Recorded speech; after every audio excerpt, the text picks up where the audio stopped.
salah kemudian memilih lawannya sendiri. memilih lawannya yang dari bisa dulu, mematikan dirinya. itu dia.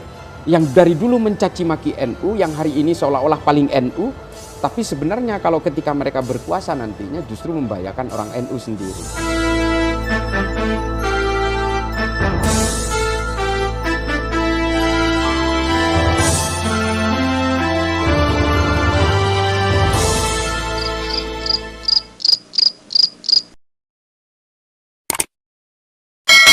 Juga ada yang menarik sekali. Belakangan ini kita melihat tadi kembali ke foto yang pernah Anda tayangkan di awal. Yang tiba-tiba melejit dan kemudian Gibran juga mengatakan mainnya tidak begitu. Iya. Anda pernah konfirmasi ke Gibran sendiri, maksudnya apa mainnya tidak begitu? Tidak ada komunikasi lanjutan seperti itu, tapi saya terus melakukan reply terhadap komen-komen yang ada di akunnya Gibran ketika itu. Saya katakan, salah saya di mana? Saya selalu mengatakan begitu. Kenapa kok orang dipaksa untuk memainkan interpretasinya? Oke lah, saya dikatakan misalnya kamu di pihak yang sana sehingga kamu tidak boleh begini, begitu, begini, begitu. Loh, ada apa sih saya bilang? Ya. Sesensitif itu kah? Seolah-olah saya memunculkan itu seperti satu komplek perumahan itu jadi kebakar semua.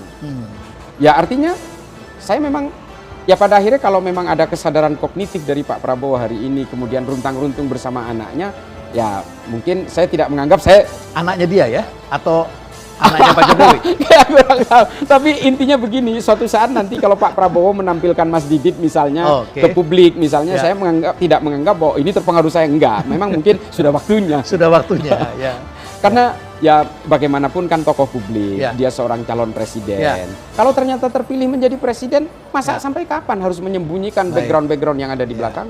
Kami sudah mencoba menghubungi Prabowo karena tinggal Prabowo saja yang belum tampil di podcast ini. Mudah-mudahan ini juga didengar oleh Prabowo dan tentu kita ingin mendengarkan harus apa yang ada di dalam pikiran Prabowo dan masyarakat barangkali bisa membaca apa yang sebaiknya. Saya juga setiap Pak Prabowo berpidato, Prof, saya selalu nonton.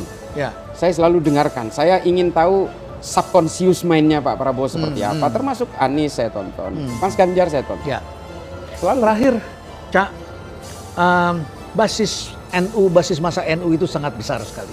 Ya. Bahkan Yeni Wahid pernah mengatakan 60% penduduk Indonesia atau 60% penduduk Islam Indonesia, mungkin lebih, mengidentifikasi dirinya sebagai orang NU. Kalau saya pergi ke kampung, tetangga saya, masjid, saya tanya, ya, kita ikut yang mana nih? Masjid kami NU, Pak. Saya lihat walaupun dia tidak sarungan, walaupun dia tidak pernah di pesantren begitu ya, tapi dia mengatakan NU. Ya. Basis massa yang begitu besar ini tentu akan sangat menarik untuk kepentingan-kepentingan politik. Kemana arahnya umat NU ke depan? Atau dibiarkan saja? Atau apa yang Cak Islah lihat ke depan yang perlu dipikirkan oleh umat NU dalam menghadapi situasi yang seperti ini? Saya melihat NU ini ancaman keterpecah belahan kalangan Nahdien dari dulu itu memang kepentingan-kepentingan politik. Dari dulu itu. Bagaimana perpecahan antara Masyumi dengan kelompok-kelompok Nahdien yang kemudian membuat NU mendirikan partai, ketika itu Partai NU pada pemilu 71. Dan juga bagaimana NU mendirikan PKB pada zaman Gus Dur. Ini kan pada akhirnya membuat belahan-belahan yang tadinya Gus Dur menganggap bahwa PKB ini harus menjadi pemersatu dari orientasi politik kalangan Nahdien, tapi ternyata memang akhirnya justru karena politik itulah membuat perpecahan-perpecahan di tubuh NU. Saya selalu mengatakan, ya mungkin saya terlalu bombastis lah, tapi saya mengatakan kalau NU ini tumbang, Pancasila juga akan tumbang. Karena coba bayangkan, anggota Banser aja 7 juta, Prof. Oh, Banser saja 7 juta. Tentara kita itu hampir 1 juta. Kalau NU ini punya niat jahat, pakai Banser aja suruh berontak ke negara ini, secara jumlah personil aja udah kuat. Belum anggota NU. Anggota NU yang secara organisatoris kurang lebih sekitar 80 juta. Belum yang Nahdien kultural yang tidak tercatat di mana-mana, tapi amaliyah dan ubudiyahnya sama seperti orang-orang NU pada umumnya. Artinya NU memang secara politik sangat seksi, tapi jangan karena sangat seksi itu kemudian orang-orang NU sendiri membiarkan dirinya tercabik-cabik. Tercabik-cabik dan kemudian salah memilih. Memilih lawannya sendiri. Memilih lawannya yang dari bisa dulu mematikan dirinya. Itu dia. Yang dari dulu mencaci maki NU, yang hari ini seolah-olah paling NU, tapi sebenarnya kalau ketika mereka berkuasa nantinya justru membahayakan orang NU sendiri.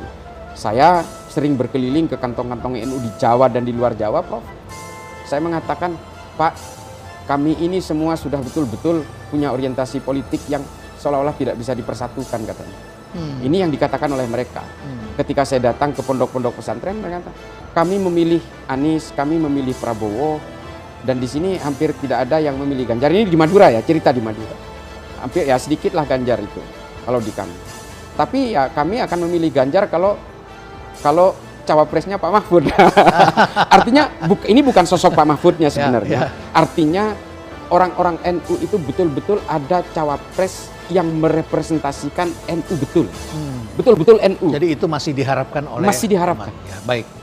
Semoga ini menjadi kenyataan dan semoga Indonesia tidak tercabik-cabik. Karena kalau NU kuat, saya kira Indonesia juga kuat. Insya Allah, amin. Kita kuat dan persatuan adalah segala-galanya. Jangan sampai kita hanya berpolitik saja, tetapi juga ada keintiman sosial yang harus kita jaga. Betul, Prof. Satu quote mungkin dari saya bahwa semua manusia, apapun agamanya, apapun sukunya, dilahirkan dengan harga diri yang sama. Dilahirkan dengan harga diri yang sama dan kita perlu saling mencintai satu sama lain. Betul. Ya, terima kasih. Terima kasih, Prof. Saya kira ini banyak pembelajaran yang menarik untuk kalangan non-politik yang barangkali ini bisa menjadi pegangan bagaimana kita menghadapi situasi ke depan. Saya kira kita tidak perlu anggap ini adalah sesuatu yang menyeramkan, menakutkan. Kalau kita bisa mengambil keputusan dengan baik dalam memilih dan kita bisa menjaga kerukunan sosial, ya, keintiman sosial dari segala perbedaan di antara kita.